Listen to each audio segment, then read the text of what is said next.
According to sleepfoundation.org, 48% of Americans report insomnia occasionally, while 22% experience it every night or almost every other night. In case you didn't know, insomnia is a disorder that affects your sleeping patterns. It can cause you to fall asleep, not fall asleep, or stay asleep but not fall asleep. I'm sure you've all had those nights where you can't stay asleep. I've had many nights where I lay in bed wide awake. Learning about insomnia will give you a better understanding of the disorder, how it is caused, and also how to treat it. First, I'll talk about the disorder, then I'll talk about its causes, and finally I'll talk about how to treat it. I'll explain more about insomnia. Insomnia is a disorder that affects many Americans. Definition, whoa, that's the wrong one. That's the wrong one too. No, that's not the right one. No, let's start over. You can start over and pick up. There's that one right there.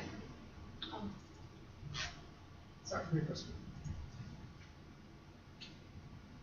Definition of insomnia is habitual sleeplessness or the inability to sleep. According to an article called Insomnia Can Be a Costly Disorder, Increasing Errors on the Job by John Barden, posted on October 1st, 2012, a new study projects that the disorder leads to about 274,000 mistakes that cause over $30 billion in losses due to accidents and workplace errors. These are caused by simply not getting enough sleep at night. Whether they be minor or major mistakes, overall it costs businesses and the government over $31 billion.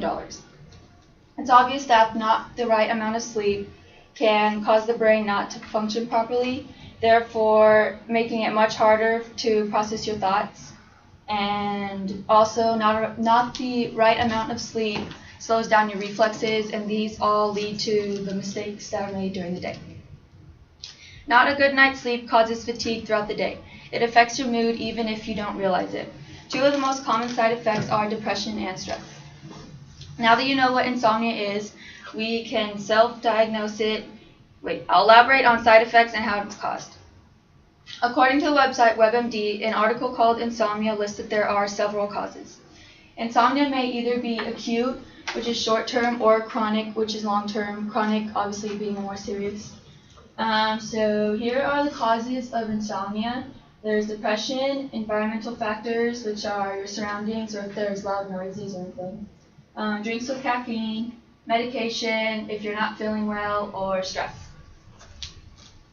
Sleep may be interrupted in many ways, such as watching TV before bed, as this awakens your brain, makes it harder to fall asleep.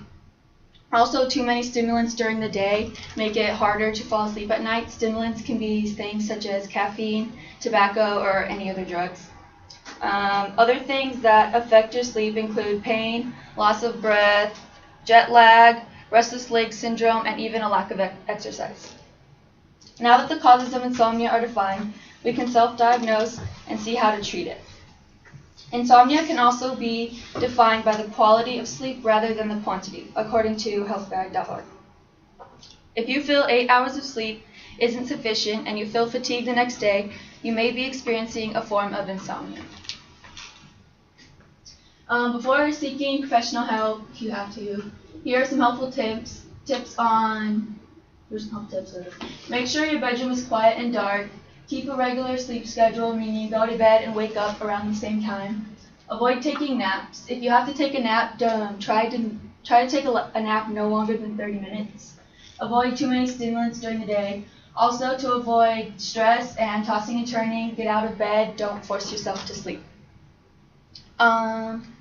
Understanding the disorder will help you to be more informed on how serious it is. Insomnia affects nearly everyone. It is caused by different problems, yet there are many ways to treat it. So get a good night's sleep so you can enjoy your day.